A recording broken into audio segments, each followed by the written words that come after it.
Jadi apabila dulu saya mula belajar dan saya mula memahami sedikit-sedikit dalam Al-Quran itu, ya, mula terbuka suatu pikiran, ya, mula mendapat suatu pikiran daripada Tuhan. Saya percaya itu datang dari Tuhan, ya, karena kami orang Melayu ada 5 kali sembahyang dari pagi sampai malam, subuh, zuhur, asar, maghrib, isya. Dalam 5 kali sembahyang bacaannya sama saja.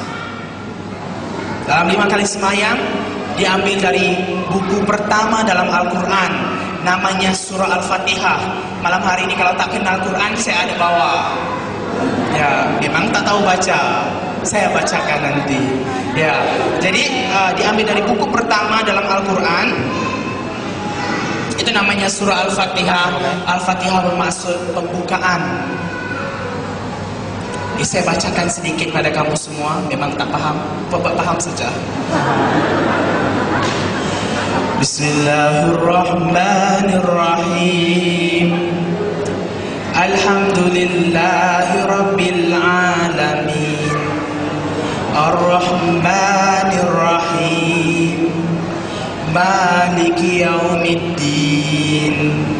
Iyyaka na'budu wa iyyaka nasta'in. Ihdinas siratal mustaqim. Saya berhenti dulu pada ihdinas siratal mustaqim, sambungnya nanti sampai amin. Ada lagi, tapi berhenti dulu pada ihdinas siratal mustaqim. Maksudnya, tunjukkan kami jalan yang lurus. Tunjukkan kami jalan yang lurus. Jadi terbuka di pikiran saya itu waktu membaca ihdinas siratal mustaqim. Ya, kalau Nabi Muhammad 1400 tahun yang lalu membacakan ayat yang sama, samalah keadaannya macam saya sekarang. Saya base saya di Pontianak, saya seorang missionary, di base saya di Pontianak. Saya mau datang ke Pasar Kucing. Waktu saya mau datang ke pasar, saya tak tahu jalannya. Jadi saya bertemu dengan satu orang. Saya katakan, Pak Cik, bolehkah tunjukkan saya jalan ke Pasar Kucing? Berarti saya belum tahu jalan ke Kucing. Amin. Jadi terbuka di pikiran saya apa? Kalau Nabi Muhammad 1400 tahun yang lalu membacakan tunjukkan kami jalan yang lurus, berarti dia belum tahu jalan yang lurusnya. Belum ada suatu kepastian keselamatan dalam hidupnya. Jadi kalau nabinya tak tahu jalan yang lurus, gawat kita. Begini kita, ya kan, ibarat naik bilon, naik pesawat, pilot tak tahu turun dekat mana. Pesawatnya tak tahu nak landing dekat mana. Boleh jatuh dalam laut, boleh masuk dalam gunung, boleh langgar sana langgar sini. Karena pilotnya tak tahu. Jadi kalau Muhammad itu macam pilot lah orang Islam itu, ya kan? Dia sendiri tak tahu jalan lurusnya. Saya apatah lagi bertambah gawat, ya kan? Bertambah susah saya. Oh, jadi saya kata, gimana ini? Muhammad aja tak tahu jalannya, ya kan? Dia aja macam orang buta, habislah yang lain lebih buta. Nah, kemudian tengok lagi dalam sejarah Islam. Dikatakan dalam Al-Quran, jangan kamu hampiri zina. Bila dia kata jangan hampiri zina, tahu-tahu istrinya sampai 23 orang. Kata jangan berzina, tapi kawin sampai 23 orang. Paling tua umur 40 tahun, paling muda umur 6 tahun. Kalau saya belajar psikologi, di dalam psikologi ada suatu penyakit disebut ketidakseimbangan mental. Di dalam ketidakseimbangan mental itu ada suatu bab disebut pedofilia. Berarti orang tua, orang dewasa yang bernafsu kepada budak-budak. Jadi bila tengok kriterianya itu, Muhammad itu pas. Cun. Ngam dia dengan istilah itu. Wah, saya kata, gawat kalau nabinya saja tidak seimbang mentalnya. ya kan? Kawin sampai 23. Jadi bila yang begitu, kemudian ada lagi dia kata dalam Al-Quran, jangan membunuh, ya. Tetapi 1/4 semenanjung tanah Arab, sejarah Islam buktikan bahwa semuanya dibunuh Muhammad. Diletakkan pedang di sini waktu perluasan jajahan Islam, katanya faslim taslam, kamu jadi Islam, kamu selamat katanya. Kalau tak selamat, kalau kata tidak, potong, KO terus, habis. Sejarah membuktikan nabinya saja membunuh orang. Kata jangan membunuh. Ada pula dalam Al-Quran bunuh suci, jihad. Bunuh satu orang Kristen dapat 7 perempuan di surga.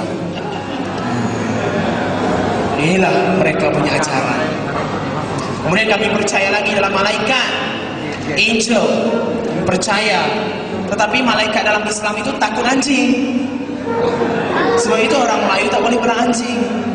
Nanti kalau malaikatnya bawa berkat terbang turun dari surga, mau masuk ke pintu rumah, tiba-tiba anjingnya tercici berkatnya, lari malaikatnya. Jadi tak boleh beranjing.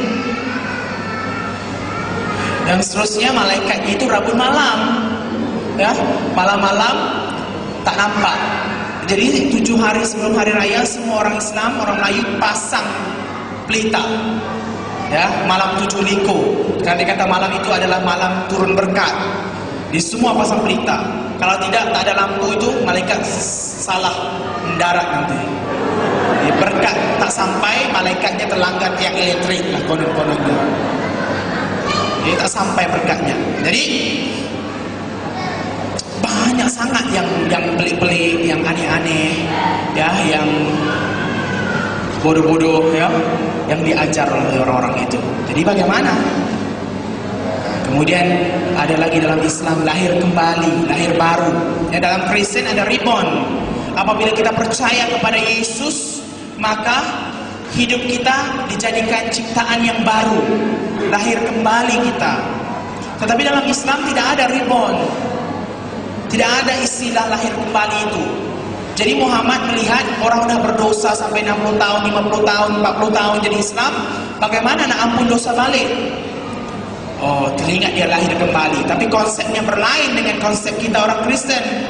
Dibikinnya di Mekah satu batu hitam, diukir bentuk, maaf cakap, woman secret part, ya, alat sulit orang perempuan. Apa yang dibikin? Buat lubang, diukirlah persis gambarnya, sama gambarnya. Orangnya semua pergi masuk kepala dalam lubang itu. Waktu musim haji. Jadi bila masuk kepala, keluar dari kepala itu, keluar dari lubang batu hitam itu disebut hajar aswad. Batu itu hajar itu batu, aswad itu hitam, keluar. Dan imam pun pegang kepala, katanya kau sudah tahir, kau sudah suci, dosamu diampun. Cukup kepala. Karena dia kata setiap bayi yang lahir tak ada rambut. Jadi sebab itu orang Melayu balik Mekah semua kepalanya botak. Lepas sudahlah botak, kamu tanya lagi, apa yang kamu tengok di Mekah? Ya diam saja, tak boleh cakap. Kamu orang kafir, saya orang Islam. Padahal dia pun malu juga nak cakap, ya kan? Terlalu sensitif sangat, ya. Jadi inilah semua yang diajar Islam. Ada lagi cara melontar di Mekah. Menurut Islam di atas itu surga, di bawah itu neraka. Jadi ada tiang-tiang disebut jamrah, ya, ada 3 tiang jamrah itu digambarkan dengan setan. Maka mereka akan lontar batu ke tiang itu. Maka dia katakan semua batu itu akan jatuh terus ke neraka. Padahal apa yang Arab Saudi buat? Ditipu kerajaan Arab Saudi, dia letak lori di bawah, ya kan? Bila batu itu dibalik, batu itu masuk dalam lori penuh, lori jalan. Orang Islam pula kata apa? Semua batu kami sudah masuk ke dalam neraka, sebab itu dah tak bertimbun batunya, katanya. Padahal semua sudah ditipu. Nah inilah, ya, taktik politik, penipuan, ajaran-ajaran yang pelik-pelik dalam Islam. Kemudian Islam lagi percaya kepada jin sampai satu